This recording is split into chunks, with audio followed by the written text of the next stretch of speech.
ஆத்ம வணக்கம். அன்பே சிவம், மனமே குரு.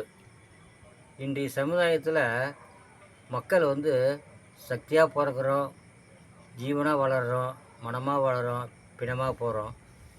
நம்ம தாய் தகப்பன் குழந்தை பெற்று வளர்க்குறாங்க. ஆனால் ஒவ்வொருத்தங்களுக்கும் ஒரு தேவை இருக்குது. பிள்ளைங்கள பெற்று வளர்க்கும்போது நான் நல்லா இருக்கணும்னு சொல்லிட்டு அவங்க நினைக்கிறாங்க. பிள்ளைங்க நல்லா இருக்கணும், நல்லா படிக்கணும், நல்லா வேலைக்கு போகணும், நல்லா கல்யாணம் பண்ணணும்னு நினைக்கிறாங்க. எல்லாமே சீக்கிரம் நடந்துகிட்டே இருக்குது.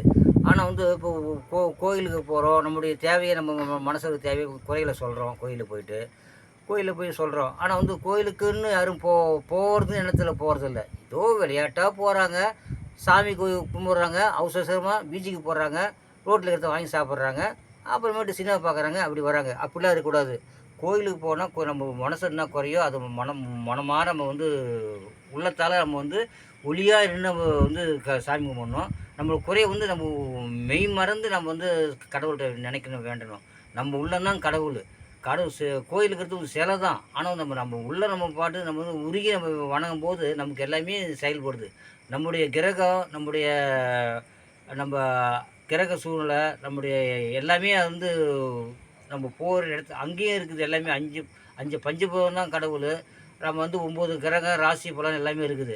அப்போ எல்லாமே நம்முடைய கிரகத்து சூழ்நிலைக்கும் அந்த போகிற கோயிலுக்கு போகிற அங்கேயும் இருக்குது, இங்கேயும் இருக்குது, நம்மகிட்டே இருக்குது. அது ரெண்டுமே சமமாக இருக்கும்.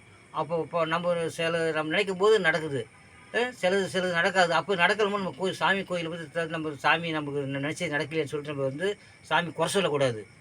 அது நம்மகிட்ட தான் இருக்குது. நம்ம அதாவது நம்ம வீட்டில் கடமைக்குன்னு நம்ம கோயிலுக்கு போகிறோம். நம்ம உண்மையாகவே உணர்ந்து நம்ம போய் ஒரு மனசார ஒரு விளக்கேற்றி ஒரு பூஜை பண்ணி எலுமிச்சை விளக்கு துர்கா கோயிலுக்கு போவாங்க. அவங்க குறைகளை திருமணம் வேண்டுவாங்க. அதேமாதிரி நம்ம போய் ஆணோ பெண்ணோ போயிட்டு மனமாற போயிட்டு நம்ம நெஞ்சமாக உருகி நம்ம செஞ்சாக்க எல்லாமே நடக்கும். அன்பே சிவம், மனமே குரு. ஆத்மா வணக்கம்.